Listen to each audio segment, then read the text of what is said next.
Assalamualaikum warahmatullahi wabarakatuh. Perkenalkan, nama saya Chelsea Rizky Valentina dengan NIM 06071182328003. Saya dari mahasiswi bimbingan konseling di Universitas Sriwijaya angkatan 23. Di sini saya akan menjelaskan tentang permasalahan kasus Aurel yang dimana mengenai broken string. Namaku Aureli, dan ini adalah kisahku. Tidak semua luka terlihat, dan tidak semua kekerasan terdengar sebagai teriakan. Sebagian terjadi perlahan, di ruang yang seharusnya aman. Dan dibungkus oleh kata yang disebut dengan cinta. Video ini mengangkat sebuah kisah dari Aurel dalam Broken String, sebuah potret tentang kerentanan remaja, relasi yang tidak setara, dan peran keluarga dalam mendeteksi serta melindungi anggota yang paling rentan. Melalui sudut pandang konseling keluarga, kisah ini bertujuan untuk tidak menyalahkan, melainkan untuk memahami bagaimana pola relasi komunikasi dan kebatasan dalam keluarga dapat menjadi faktor pelindungan atau justru resiko bagi anak dan remaja. Nah, semoga video ini menjadi ruang refleksi bahwa mendengar, peka, dan hadir sebagai keluarga dapat menjadi langkah awal mencegah luka yang lebih dalam.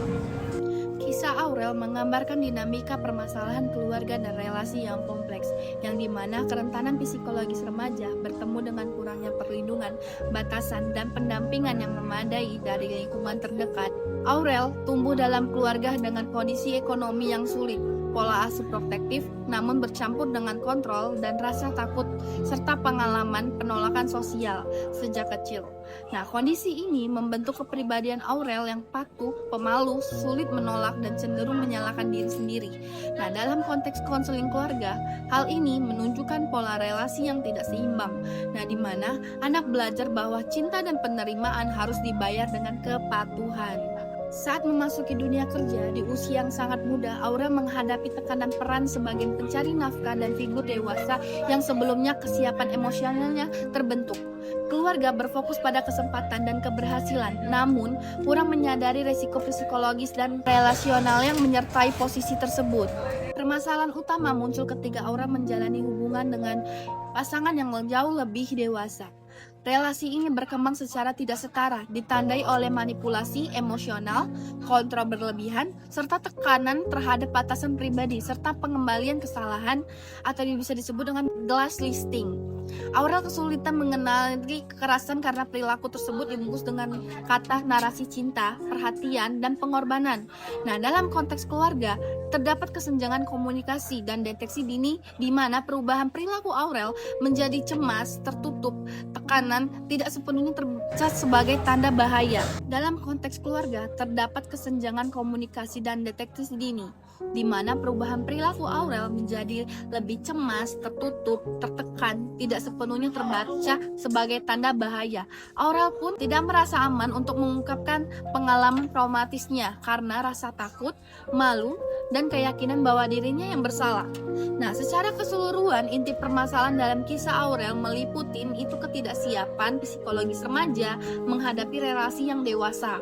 Nah, ketimpangan kuasa dalam hubungan, lemahnya kebatasan dan perlindungan keluarga, serta kegagalan sistem dukungan dalam mengenali dan merespon tanda-tanda kekerasan sejak dini. Kisah ini menegaskan pentingnya peran keluarga dalam membangun komunikasi yang terbuka, validasi emosi anak, pendidikan batasan yang sehat, serta kepekaan terhadap perubahan perilaku sebagai upaya pencegahan trauma yang berkelanjutan.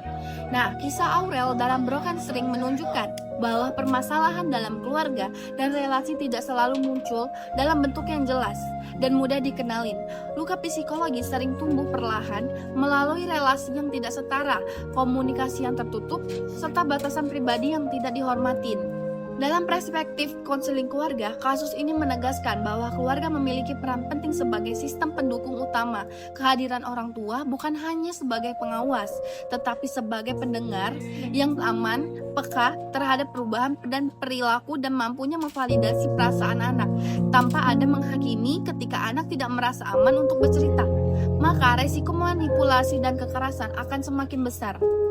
Inti dari pembahasan hari ini adalah bahwa pencegahan trauma tidak cukup dilakukan setelah masalah terjadi, namun tetapi harus dimulai sejak dini melalui komunikasi terbuka, edukasi tentang batasan yang sehat, serta relasi keluarga yang saling melindungi. Dengan demikian, keluarga dapat menjadi ruang aman bagi tumbuh kembang anak, bukan tentang di mana luka terpaksa disimpan dalam diam. Semoga kisah ini menjadi pengingat bahwa perhatian kecil, empati, dan kehadiran keluarga dapat menjadi kekuatan yang besar dalam mencegah dan memulihkan luka psikologis. Baik, terima kasih. Mungkin itu saja penjelasan dari saya. Semoga penjelasan ini bisa bermanfaat untuk kita semua. Assalamualaikum warahmatullahi wabarakatuh.